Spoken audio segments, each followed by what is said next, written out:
Welcome to Life Transformation Radio. This show is all about life transformations and our journey from where we were to why we are doing what we are doing today.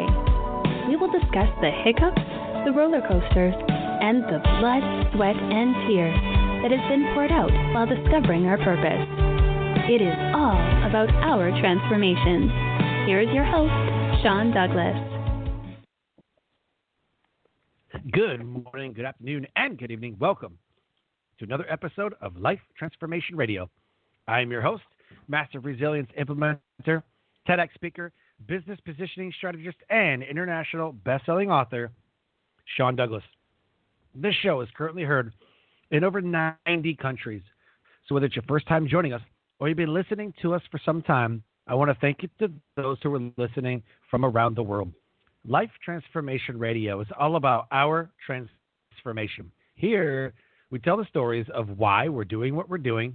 We highlight that transformational moment that changed our lives and how we use it to then transform others and elevate their lives as well.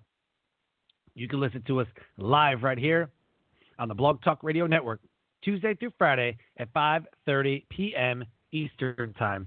You can also join our Facebook group, Life Transformation Radio Community, interact with the listeners, interact with the guests that I bring on the show, and continue the conversations right there in the Facebook group. I ask that you subscribe, rate, and review the show wherever it is that you listen to podcasts. Life Transformation Radio can be heard on Apple Podcasts, Stitcher, Spreaker, Spotify, TuneIn, Player FM, Radio Public, Overcast, CastBox, Himalaya app, the Google Play Music app, Pandora, and available on YouTube at Life Transformation Radio. You can subscribe to our YouTube channel and subscribe wherever it is you listen to podcasts. On the show, my guests are entrepreneurs, speakers, business owners, coaches, podcasters, authors, amazing human beings that are impacting the world around them. And my guest today does exactly that. If you have any questions for any of the guests that I bring on the show during our live broadcast, go ahead and give us a call at 657-383-1109. Again, the number is 657-383-1109. And with that, please help me welcome to the show my guest for today. Very excited to bring you Sharifah Hardie. Welcome to Life Transformation Radio. Thank you. Thank you for having me. I appreciate the opportunity. I'm super pumped to have you on the show. I was lucky enough to be on your show and have a great conversation, and I look forward to carrying that forward today. And just by what I know about you, I mean, you have been doing this a while, and so I'm super excited to have a pro sitting here with me today. Oh, thank you. I wouldn't consider myself a pro. I could consider myself someone who's been doing this for a long time. I launched my first blog talk radio show in 2009, and since then I've done about 5 or 6 different shows. And I just appreciate you spending your time and taking your time to be a guest on my show, the Roundtable Talk Show. And we're going to have you back one day, because usually we have up to 5 guests on your show.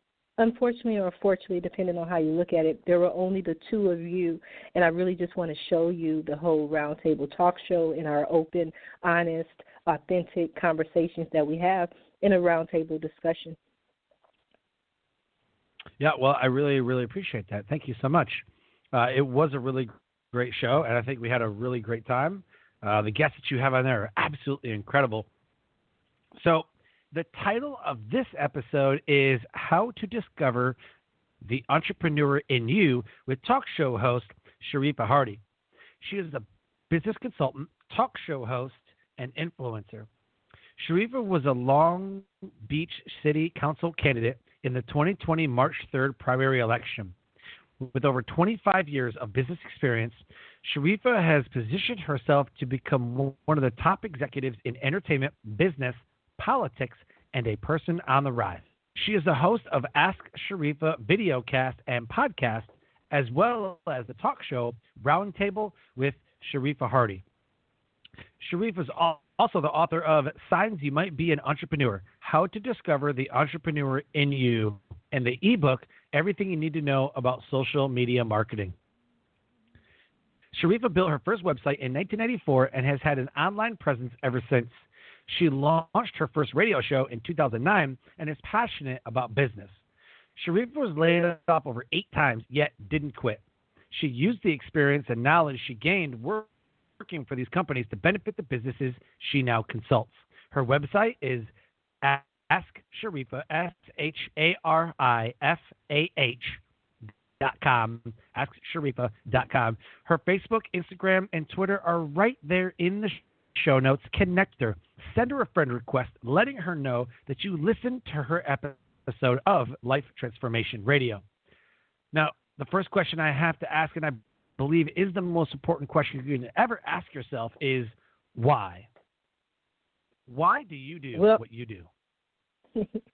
I'm going to go ahead and answer that. And I love that question because it's the number one question that people ask me is the why. Why do I do what I do?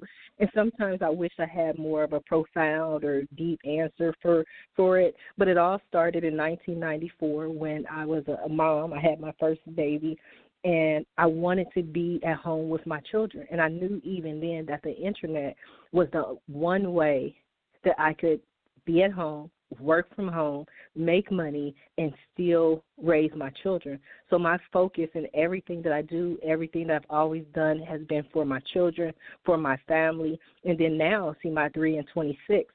So it's expanded because they don't need me as much into helping people, other people, helping entrepreneurs, helping business owners. So my why is to be of service to the world. I love it. And I love that you want to be a person of service. It seems like in today's climate, it was a lot different back in 94, a lot different back in 2009. It seems like people want it to just happen for themselves. But what I know about building businesses since 2004 is that you have to be a person of value and you have to be a person of service. Most people won't promote other businesses because they think that that's their competition and they can't promote their competition. And people have found out during this podcast age that if you collaborate more than compete, you actually get ahead. So I love that you mentioned that you would be a person of service. Yes, absolutely. So 1994, you built your first website. What do you remember the hosting platform that was in 1994? No, I don't. Interesting question, but I really don't. I think a lot of people that I talked to from that, like my uncle used to build websites, and then I remember Windows 95, and I remember games like Duke Nukem 3D and Wolfenstein and all those others. I remember the BBS system.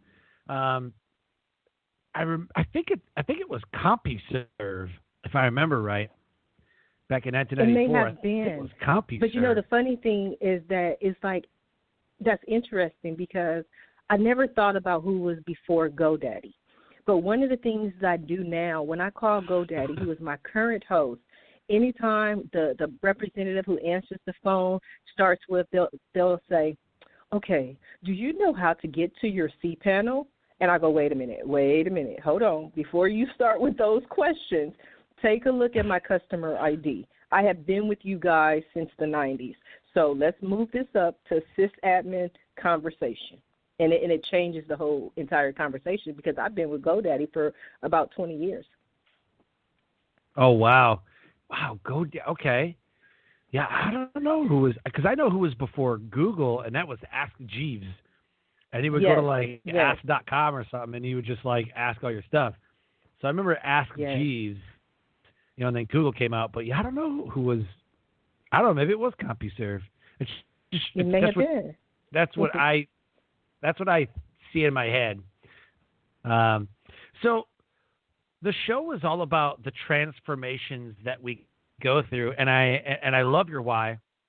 I got some kids of my own, and my wife and I will get into a disagreement about those another speaking engagement that you're flying out to, or another event that you got to go to, or another this and this. Oh, you want to start another podcast. I just look at it as I'm doing it for the kids. I'm not doing it for me. I'm doing it for the kids. Like, this is the business. Like, this is the entrepreneur life. As long as you've been doing it. I'll let you ask your question. I didn't mean to cut you off, but the people who know me know I tend to do that because I don't want to go away from the point of we were discussing your wife. And I appreciate you being vulnerable and sharing that information. But what most people don't understand is being an entrepreneur is very difficult on relationships. It's very difficult on marriages. You know, my father has been in business in California since 1985. That's just how long he's been in business here since we've been in California. But my dad is a business owner. He's an entrepreneur. He's always done for himself. But when I got married, and I've been divorced twice, people who are used to going to a government job or a city job or a set job, they don't understand what it's like to be an entrepreneur. We lead our lives more where the Spirit leads us to go. It's not like we're going to be doing the same thing every day, and not everyone can handle it. But when people start to see the benefits of all the sacrifices you made, that's when all of a sudden it's like, oh, okay, I see why you did it now. Yeah, you're 100% right. And there's a sort of transformation that happens, you know, and we're going to talk about how to discover if you are that entrepreneur. But I'm curious about your transformation. The whole point of the show is to talk about the transformations that we go through, the transformations that our businesses have gone through, and the transformation that we can create in other people's lives.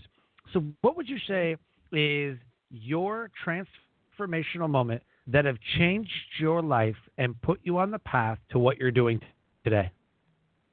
My transformational moment is when I really began to see that this is my purpose here on earth. This is my purpose in life, is to help other people.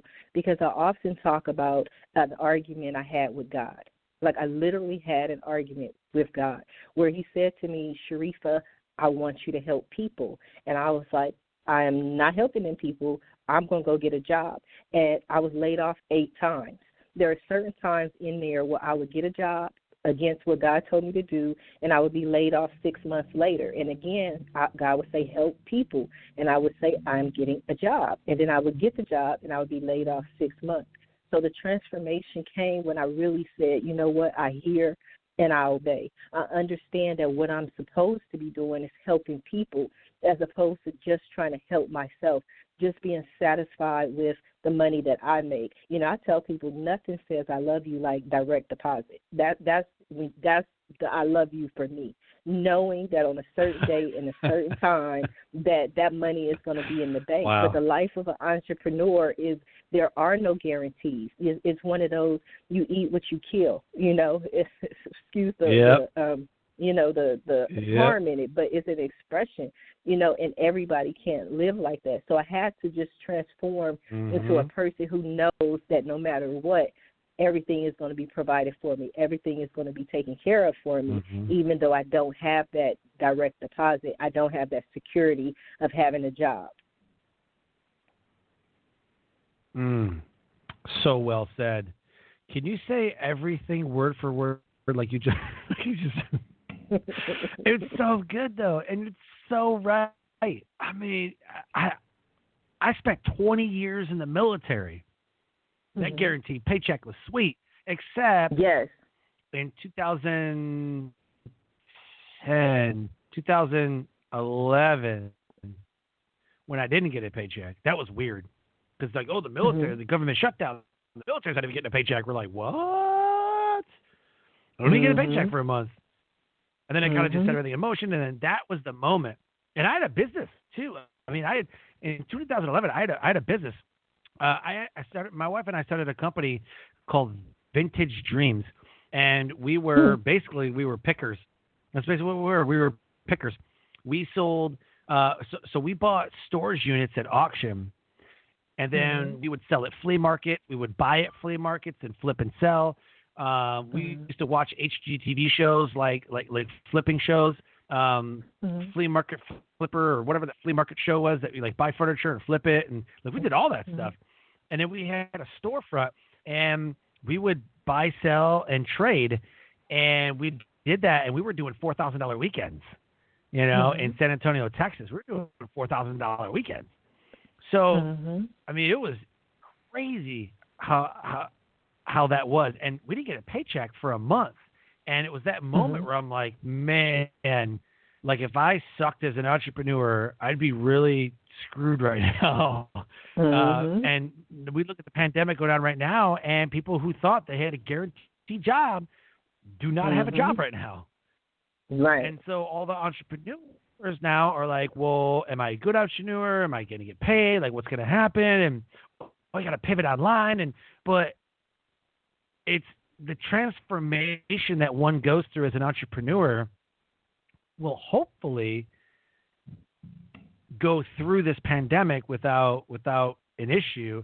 Of course, some of your income might go away, but if in the beginning you put into your business plan like a recession-proof or, you know, COVID-19 proof, like we see all the time, like COVID-19 proof your business. Well, a little late for that. You need to do that right away, so the transformations that you go through in business are already built into your business plan. At least that's what I think. No, I agree. I mean, but I think what happens is, well, on one of my shows, I was speaking to someone who said that because of where they were in Florida, they were used to hurricanes. So they were able to make the transition from working in the office to working from home and having all their employees working from home in 3 hours. So people go, okay, well, how could I have known that COVID was going to hit? It's not specifically about COVID. It's just about having exit strategies and plans in place just in case something happens. And so you find that the people who are most successful are the people who have plans in case just something happens. It's not that they were tipped off or that they knew COVID was going to happen, but they have set up their business in such a way that they can operate no matter what. Nailed it. Absolutely. So we have your why, an amazing transformational moment. Not everybody argues with God. I know. I think they do. They just don't realize that they do. You know what I mean? I think we do it all the time. We think about something we're supposed to do. We have a mission. We have a dream. We have a vision, something that inspires us, and we know it's what we're supposed to do, but for whatever reason we don't. And that's the thing. A lot of people, you know, don't realize it, but that's what God wants us to do. We're here for a purpose. We put on earth for a purpose, but sometimes because we're afraid, we don't stand in our purpose. And so they may not think, oh, I'm arguing with God, but God gave you a mission. He gave you a purpose. Do what you came here to do. Yep. Absolutely. And I was born and raised Roman Catholic, and did everything I was supposed to do for that, and catechism and confirmations, and I did all that stuff. And then I joined the military, and then I got away from God, and my life sucked. And then I came back after my dark night of the soul, if you will. Been there. Yes. Have you ever? Yeah. Have you ever? Now, I always wanted to be like, I never hear God, and God is this mean, awful person, and because in the Bible he's killed millions of people, and I just thought these really bad things. But because I wasn't taught as a Catholic to have a relationship with God. It was, you need to do these penance, and you need to go to this, and you go to this, and all these good deeds, and then you'll go to heaven and all this other stuff. But as I matured and I found a non-denominational church, and they just said, look, have a relationship. Open the door and have a relationship, right? So back in 2014, came back to God after decade of just running away, right? Have you ever not really heard an audible, it really isn't an audible hey, Sean, you should do this. But it's like something in your chest, something in your heart, something in your mind that says this would be a good idea, or you get this feeling, that you should do something, or this feels right? And you ever had that happen to you? And you go, wait, seriously, God, really? Really? Yes, I had that happen too many times, way too many times. And you mentioned being raised Catholic, Roman Catholic. I was raised Muslim, and so I did that. as an adult, I went to a non-denominational church because I was on this search for that relationship. And so I got out of organized religion because it's my belief that if you put any person on an island, there's something in them. There's that small voice in them that says, you know what, I might need some shelter. You know what, I might need some food. You know what, I might need this. I might need that. And so that's that inner voice. And to me, and this is just the world according to Sharifah, that's the voice of God speaking to you, because the whole point of all this, in my humble opinion, is survival. It's for us humans to survive on earth. So I believe it would be an unfair God to put you somewhere and not give you anything, to any directions or any guidance along the way. Yep. Yep, 100%. I firmly believe that. I just thought, I don't know, I just wanted to ask that. I don't know, for whatever reason, it just came to me. I was like, you know, there's been a couple times early on in my speaking career. You know, I got asked to speak at a church, and I said, well, I guess, you know, I wrote a book in 2016, and I gave it to the pastor, and he used my book as a sermon series. It was like a 2-3 week like sermon series that he did on transformation of, you know, what happens before, what happens during, what happens after, you know, the process of you coming to Christ and all that. Like what's the process? Like, what happens to you? So just like created a sermon series about it. And then I was asked to give a little talk, you know, to speak. And I've been speaking forever, so that wasn't the issue. What the issue was I got off the stage. I was like, that felt really good. And White was like, that was really good. Everybody at the editor was like, hey, you're really good. I'm like, oh, I know I'm a great speaker. And then I said, thank you so much, God, and you know, I appreciate the moment and everything. And then I said, you know, whatever your will is. And then I heard it. I laughed out loud as I was praying. I laughed out loud when he said, you should be a pastor. I was like, what? What? And I looked at the wife and I was like, God wants me to be a pastor. She's like, nope, God's wrong. I am no pastor's wife. That's exactly what she said. She goes, nope, God's wrong. I am no pastor's wife. Okay, but let me just say this though, Sean. Let me just say this. And this is like, because I love having these conversations, but what do you think is happening with all these church buildings closed? The people are being forced to go out past the building that is the church and go out to the people. And that's what all of the prophets did. They were amongst the people. And so when you're pastoring, you're just delivering a message. And what is your message about? Transformation. Is that not the message from Scripture from the beginning of time? It is transformation. How do you transform your life? That's what healing is. You have to go from one form into another, which is a transformation, in order to heal. You cannot stay in the same form that you were if you are healed. So you are a pastor. You're pastoring to the world. You're just doing it in a way that doesn't look like pastoring. Or gives it a title or makes it seem like super like religious cliquey. But yeah, my wife was just like, oh my gosh, you know, I am not a pastor's wife, you know.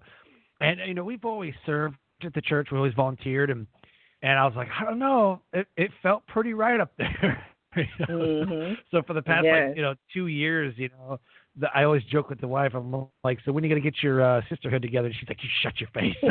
You know? So funny. So I love the transformation. I love the before, during, and after, especially the after part. So how have you used your why, and how have you taken your transformational moment, used it to then elevate the world around you? I think the Roundtable Talk Show is my way to elevate the world, because I don't know if I mentioned it on your show, but I say it all the time. And you mentioned in the original introduction, I ran for Long Beach City Council, and I, unfortunately or fortunately, depending on how you look at it, I lost. I didn't win the seat. I didn't win the city council seat.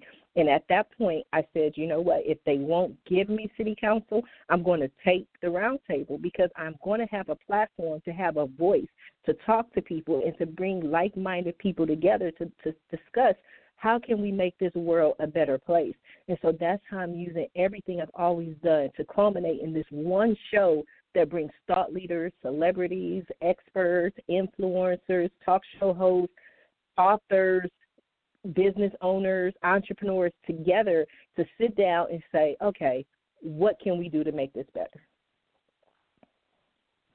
And I love the show. Thank you. You know, when I found it, I was like, okay, let me listen to a couple. Like, this is awesome. Great conversation, a plethora of topics. It's not just, you know, one-sided to one way or the other. Like, the conversations are absolutely incredible. So Thank I you. applaud you for that. But they're organic. You know, the guests are all different. Yeah. Yes, there is organic, and that's organic. one thing that scared people at the beginning, is because on March 3rd, when I came up with the idea for the show, obviously I had no idea COVID was going to hit. So I was just like, okay, what are the topics? Should I create a topic for the day? Should I ask people? Should I write a list? What should I do? And then when COVID-19 hit, and that's all anyone was talking about, I said, okay, that's what we're going to do. We're going to start with this discussion. And what happened, and I was blown away, it kind of took on a life of its own, is that people would just start talking, and we would never know where the conversation would go. So now, before the show, guests will email me, and they say, Sharifah, I'm going to be on your show tomorrow. Can you tell me the topic? And I just write back and say, I would recommend that you watch a few of the shows because it's a very organic conversation. The conversation can go anywhere, and they do, and they go on the show, and they're like, you know what, that is so interesting. I loved it because there was no real set topic. It's just people coming together to talk. And isn't that usually what happens at networking events? Like, you go to a networking event, the networking event starts at 3. People get there at about 2:40, right? So what do? They sit down at a table, and they're like, hi, I'm Sharifah. I do marketing. What do you do? And that's kind of how the show happens. We just introduce ourselves, and we talk for an hour. Mm-hmm. Yep. Yeah. So when I started Life Transformation Radio back in February of 2017, it was, I had 15 questions. I need to get all through 15 questions. I need to ask as many questions as I can. And as a host, I tried to kind of interact, but I didn't want to take away from the guests, and just kind of feeling it out, right? 6 months after that, I was like, well, let me get rid of a couple questions that I'm not really getting great answers to. Maybe they're not great, because I feel like you ask better questions, you're going to get really great answers. So I know the questions that were being asked, and I said, well, this one, I only get like a little bit of an answer. Let's just delete that. It kind of seems like a redundant one anyways, because I see that they're covering this beforehand. And so I got down from like 15 questions to like 11 questions. And then I kind of just played with the show, kind of see what was going to happen. And then I said, okay, this is our format. And then a year later, I'm like, well, how am I with the format? Let's see what we can just kind of play around with. So a couple episodes, I was kind of playing around with stuff and see how it felt. But towards the end of 2018, into 2019, I decided that, I was on a couple shows that we weren't really like talking about a certain topic. We talked about what like the theme of the show is, but there was like a set topic. And a lot of times as a podcast host, I get inundated with emails from publicists and things like, the guest could talk about these 3 things. Like, well, I don't talk about those 3 things. I talk about transformation. This is what we talk about. So in 2019, I decided that I'm going to rebrand the show as Conversations That Transform, because I want it to be conversational. And I noticed that that's where the shows were going to. I speak at all the podcast events, Outliers Podcast Festival, New Media Summit, PodFest, Podcast Movement. I speak at all the podcast events. And what I noticed was that the shows were getting away from an interview-based to a real, authentic, valuable conversation that people could get into. And it was super interesting to see that it wasn't so much about the guest. It was more about the value that guest was bringing and the transformation that would happen, which solidified what I thought was going to happen in the podcast space. And now it's just an organic conversation. And the show has grown tremendously. Yeah, you know why the show has grown tremendously? Because you've grown tremendously. And that's one of the things that I tell the guests before the Roundtable Talk Show, before we're live. I tell them the Roundtable Talk Show is a conversation. It is not a forum. And so you give the people the opportunity to speak freely, because so often in life people have to wait for permission to speak. So I just say, look, you have the permission. Whatever comes to your mind, whatever you're thinking, if you have a question, if you have a comment, say it. And those are the shows that are best. Now, I wanted to go back to another thing that you said when you were talking earlier about God telling you to be a pastor. One of the things I just noticed in what you said about the changes that you made in your show, you said, I feel like there are too many questions. I feel that this show should go this way. That's that small voice inside of you that allows you to trust the direction that you need to go, because it comes to you as a feeling. It's not a thought. It's not something in your mind. It's not necessarily even logical. You don't have proof and evidence that this show is going to work in a particular way, but you trust your feeling and you trust your intuition to guide you to where you're going to go, which is success. I love that. Yeah, I like that a lot. So did you notice Perfect. it, or did I just make that up? What you were when you were talking? No, like, I feel like there are too many questions. I feel, and when I listen to people, because I talk to a lot of people, if they use words like feel, I'm more likely to work with them and talk to them and resonate on the same level. People who just sometimes like, I think, okay, is that your mind talking to you, or are you really being guided to do what you came here to do? Mm-hmm. Because sometimes we can get caught up in our thoughts, and sometimes our thoughts can be so a part of our fears, because we're trying to think it out. We're trying to rationalize it out. And nothing, no one, no prophet, nothing in Scripture has ever happened by somebody just saying, I think the Red Sea should part. No, it's all just a feeling that if I keep going, these seas will part. Right. Yeah, I was internalizing what you were saying with the growth, and I was kind of thinking back to 2017 when I first started. Man, I came out swinging, man. I had Frank Shankowitz, the founder of the Make-A-Wish Foundation, on my show, Zig Ziglar's son, Tom Ziglar. I had Bruce Buffer from the UFC. I had Dr. Greg Reed, who wrote the book 3 Feet from Gold with Sharon Lecter. I had big names on there. And I look now, 3 years later, at the guests that I have on, and it's like I've grown so much that every guest is special to me. It's not just, oh, my God, they're a big name, I'm going to freak out and, like, what do you call it, geek out, or, like, you know what I mean? I love every guest that comes on the show and the conversations that we have, and every guest is special, and I learn so much from each guest, and I learn so much from the conversations that we have. You know, I think before it was, oh, my God, it's a big name. I got to get ready. I got to get prepared. And then maybe it was like, I don't know, a friend of mine or somebody that I barely knew, and I'm like, all right, let's do the show. Like, now it's prepare like every single time, the same time, and you never know what you're going to learn. I think in that way, you know, I've grown, even growth-minded, have grown as a host that way, for sure. But you have to grow because you're still here.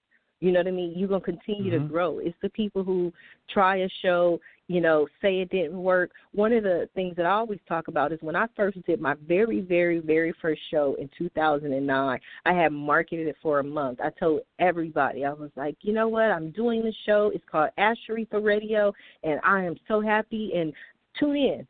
So I went to do the show, and you know, I had one person who listened live. I was so hurt. My little heart was broken, and I was just like, oh, my God, I don't know if this is going to work. But what happened was I kept doing shows, and what I began to realize was that very first show that had one live listen started to have thousands and thousands of people who listened to it in the archives. Maybe the people who supported me were busy at that time, at that date, but, you know, they said, you know what, I love Sharifah. I support Sharifah. Let me go and check out what she's doing. They went back later or the next day or the next week, or as people, you know, became familiar with the show, they were like, well, let me listen to it. And so what I learned is no matter who shows up, no matter who tunes in, no matter who listens live, give your best show ever. And I just really took it up, you know, another level as far as the show show that I brought, no matter if I had one person live or if it was just me talking, it would never seem like it. It was the best show in the world. So because you love people, Sean, people love you. People resonate at your level. If you're giving love, people are going to give you love. But I still need some love, and I need all those names that you mentioned of the big people. I need them on the round table too. But I'm just saying. For sure. For sure. Go through your Rolodex, Sean. Go to Sharifah needs them. Sharifah needs them. Give these people, tell them to go to the round table. Oh, yeah. I was already thinking about what shows I could get you on, because I have a friend of mine, Robert Thibodeau, who has a show called the Kingdom Crossroads Podcast. And it is absolutely an amazing show. He's a true man of God. He used to be a pastor.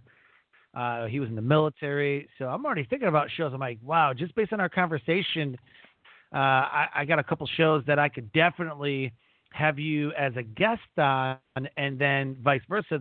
They would be on your show. I think it would be absolutely incredible. So I try to give back in that way too. Yeah. Absolutely. 100%. But do you get a reputation like that, Sean? See, and people don't understand this. 26 years I've been doing this, and you cannot Google one negative word on me, because I help, I give, I'm one of those people that move mountains sometimes, and other people don't know that I was the one who moved that mountain. I'm the one who, will consult on certain businesses and do certain things. I just love to help people.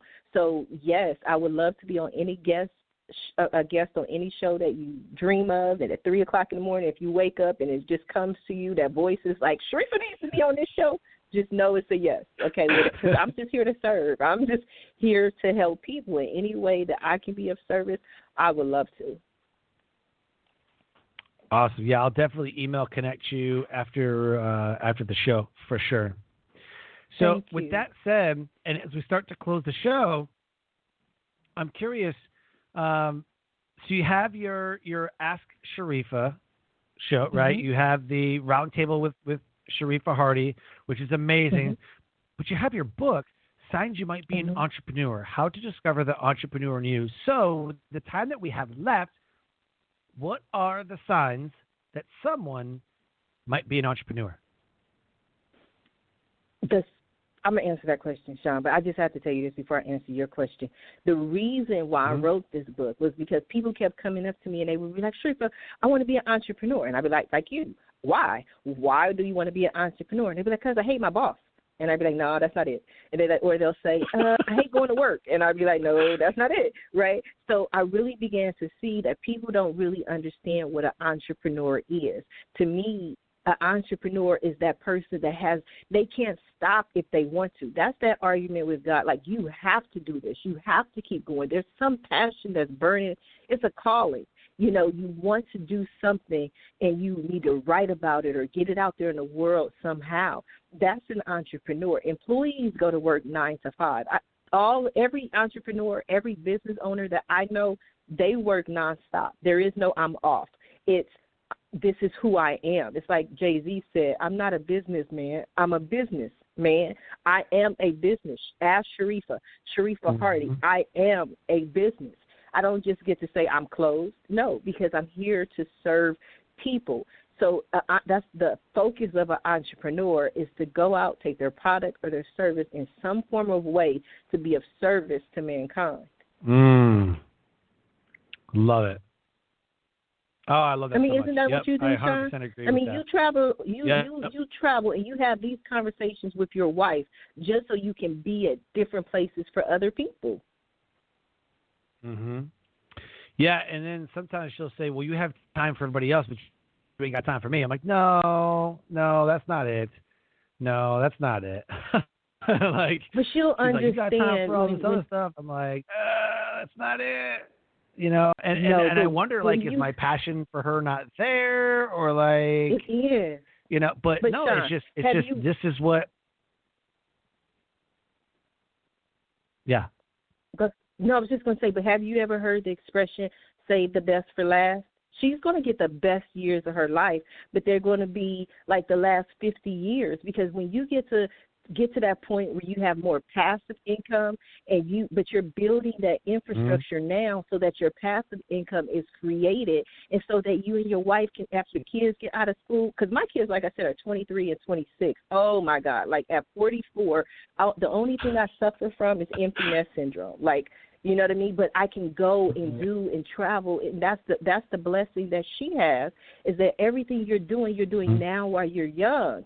And then, the world opens up, and she's going to be like, ooh, I'm glad I waited. I am so glad I waited. Right. Yep. So with that said, how do we know if we're an entrepreneur? Is there, like, I'm dying to know the signs. Because some people are like, well, I'm just not employable, and I don't work well with others, and they come up with all these excuses.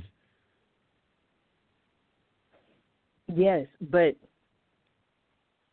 those are just kind of more the symptoms of being an entrepreneur, not necessarily the sign. Right.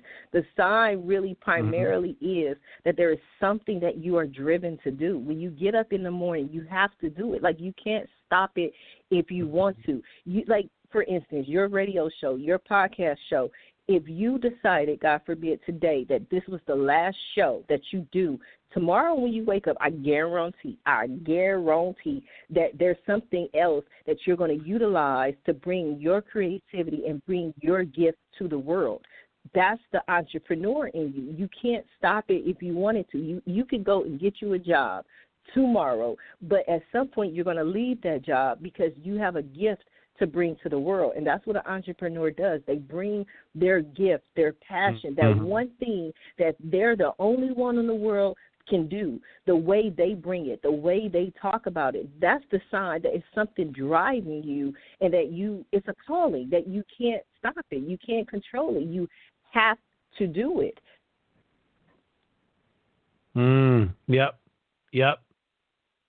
So with the time in my book, I want to give a takeaway. Oh, yeah, go ahead. I'm sorry. No, I was just going to say, so in my book, those, I think, to answer your specific question, because it's signs you might be an entrepreneur, how to discover the entrepreneur in you. So what I do is I take them through different phases of being an entrepreneur, like different ways, and like you should build up to franchising.